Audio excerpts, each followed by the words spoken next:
Hey everyone, hopefully you're having a good day. My name's Andy, my channel's Finding Value. Today we're going to go and do our daily technical analysis update of gold and silver. We're going to hit on the dollar, the 10-year yield. We're going to go to all the precious metals and then work our way into ETFs and individual companies. So let's dive in. I'll give you my opinion, please. It's just my financial opinion. Please don't use it as advice or anything like that. Obviously, you can see a little bit different background. I am visiting in Minnesota at the moment, so that's where I'm at right now, just to give you kind of the FYI on that. But let's dive in. Let's take a look, and I can show you kind of what I'm seeing here. I'm going to do a quick, I know some people were having some problems with the dark screen, so I'll change it to light so everyone can see it. So this is the dollar on a long-term view. Again, I still think that we're going to come up about where we are right now, maybe a little bit higher. Difficult to say, but I think we're going to see this move back down. And the reason I think that, and it's not in stone yet, but we've been moving sideways here. I'm looking for a lower low. And usually what happens is you kind of break out of the pattern, you do a retest, and then I want to see this low down here get broken, which is here. So if this low gets broken, then we're in a new downtrend for the dollar. But as of right now, we're still hanging out at this moment. It's still hanging on. Looking at the 10-year, we've had very good movement in the 10-year to the upside, 4.32%. And if we zoom in, that's today on the daily candlesticks, and we're scribing out the right-hand shoulder. So we've got a shoulder, head, shoulder. And I'm expecting this to break to the upside. Good bullish engulfing yesterday. We got good movement today. We'll see if we can actually take a run at it right now, over the next week or two. But higher yields it might be short-term bad in the very near term for gold, silver. But I think overall it's going to be good on the long-term perspective because it's going to rotate money out of bonds and stocks eventually, if rates get high enough. Because they may try to do yield curve control and hold it down. Looking at gold, we are still in this pattern. This pattern looks absolutely great. Nothing wrong with it. We had a little bit of an ascending wedge. We broke out of the ascending wedge today to the downside as expected. And we've got a little hammer pattern here, and I call this hammer time. And we may still have a couple more days sideways. The short term, guys, it's really difficult to read. What you really want to focus on are these big long-term charts, because that will get you the direction. The short term, it can go all over the place. So what we have is this, we're coiling up for a move. I think the move will be to the upside, but that doesn't mean that will happen, tomorrow or 3 days from now. What that means is that this is going to play itself out. It's most likely going to break to the upside, and we're going to get a big old move. The exact timing of it is the most difficult thing to do and to get right on like a daily perspective or weekly perspective. And that's why, if you notice over time, a lot of the more experienced investors back out and don't do the daily type stuff. We go over this to see how this thing is developing and what our opinions are, but the lines are holding. Everything looks good for this pattern to break to the upside. We just need a little more time. And when you look at it from a kind of a near-term perspective, this ascending wedge puts downside pressure in the very, very short term, which we have a hammer pattern. It sold off and the buyers came in and bought it back up. That's a good sign. So we'll see if those buyers are still there and they can push this thing out of the pattern to the upside. Silver's doing the same thing. It's just putting in a pattern just like gold is. It's very similar. Could this break to the downside? It very well could, guys. Doesn't mean that I have all, I don't have all the answers. But I can tell you this big old pattern behind it, this is probably the first leg here, and we're putting in on an Elliott wave a consolidation move before a big third leg comes. And a big third leg is bigger than the first leg. So, yeah, we could dip out a little bit, scare people, and everyone's going to start crying, oh my God, I should sell. It's broken out of the pattern to the downside. You know what that happens? All those people sell. The smart people pick all their shares up for super cheap, and then it rockets higher. It's called the slingshot. Gets everybody on the wrong side and then slingshot it higher. Platinum's still hanging out. We've got good support underneath it. On the dailies, we had a little bit of a down day today, down $1.50 or so. But it's looking good. It's looking fine. We got good buying pressure popping up off of the support line, and now we're just tracking sideways. Karora Resources got a lot of selling pressure here. We're trying to bounce back up. We could see another little slight sell-off before moving higher. This is an ascending wedge type pattern, which means we could see it pop down a little bit and get a little bit better buying opportunity somewhere in this range. And it could sell off a little bit and get down here a little ways. It could even test back down here if it were to get extreme, because this could be kind of a mid-cycle one where it pops back out. But I think $3 would be a good spot to maybe see this thing retest, possibly. Again, we're kind of pulling back on this on EXK. I think that we'll probably hold, or at least we've got support down here at the $4 level. That's about where it's at. Big picture view, massive pattern. It's developing, and we're putting in, usually these come up and sometimes they break right off the bat, but it's a 1, 2, 3, the 3 humps. I see it all the time. Then they break and move to the upside, and we're still dilly-dallying around here. It's still holding on.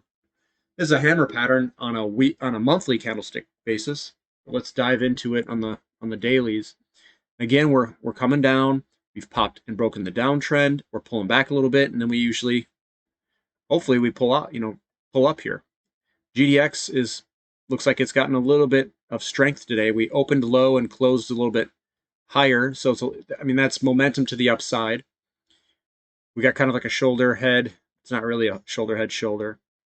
We're still in the pattern. Everything looks okay at the moment. Metallic minerals is very similar. I like looking at this one on the big picture view. This is the lows are stepping up into this resistance line. We broke out, and then we're doing a retest. When this thing goes, guys, you're not going to be able to sit here and look at it at 35 cents or wherever it's at for very much longer, I don't think. I mean, if it goes, it's going to go. And this is a higher risk company, exploration silver company. So you got to position size it correctly. Koya Silver, still trying to find it's trying to find a bottom, still in a downtrend.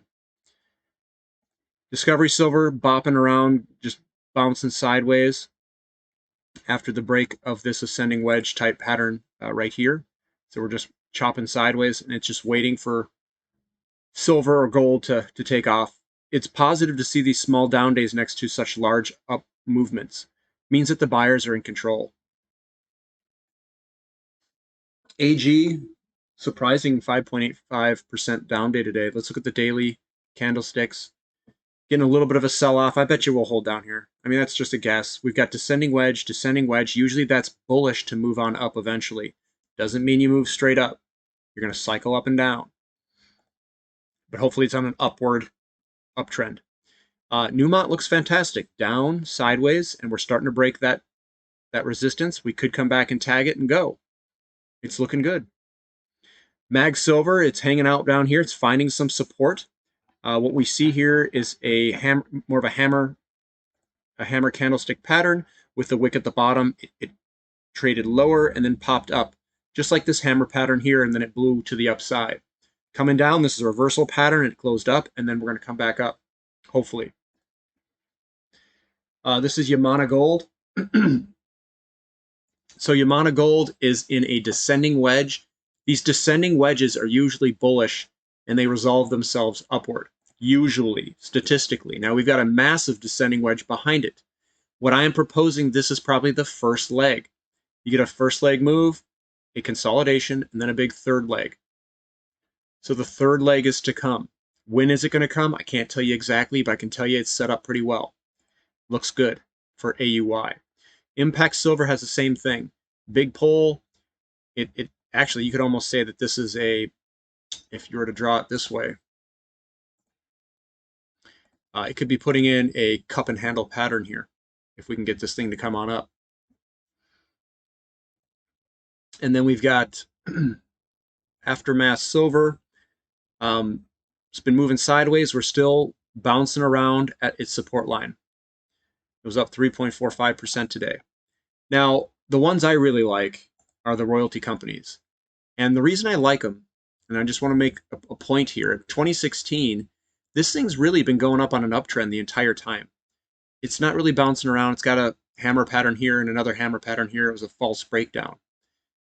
But these things were, it's been doing pretty well since 2016, been adding, you know, a gain to your portfolio the entire time. And I like holding on to these. They seem to perform very well, even in out of cycle conditions, like Franco-Nevada here. This goes all the way back to 2012, and it's higher.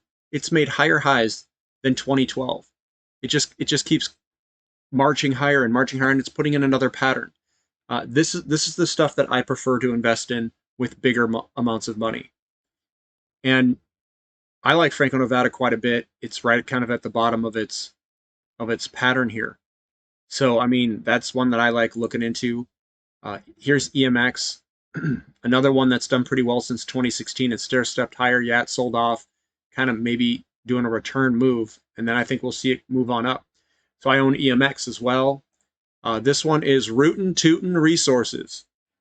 So for Rootin' Tootin' Resources, again, we got the downtrend here. 2016, we came up, did a consolidation move, came up, consolidated, blew up again, and we're consolidating again.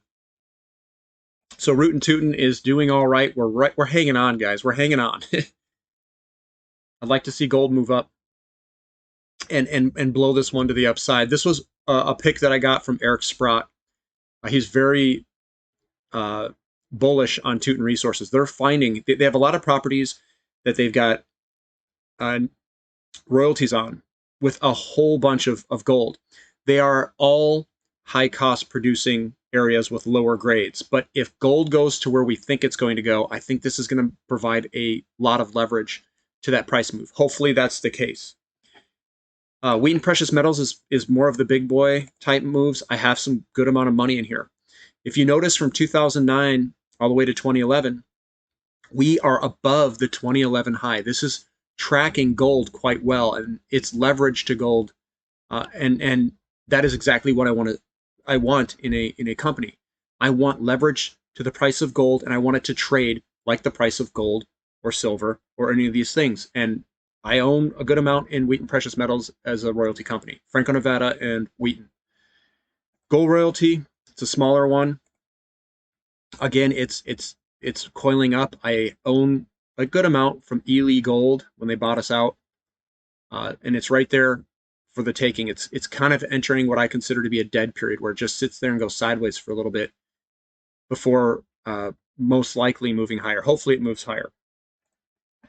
Metallo Royalty, I don't own as much in this one, but it has been doing incredibly well over the years. It's in a consolidation little move right here, and if you like Metallo Royalty, this is the time to add into it. I mean, this is perfect.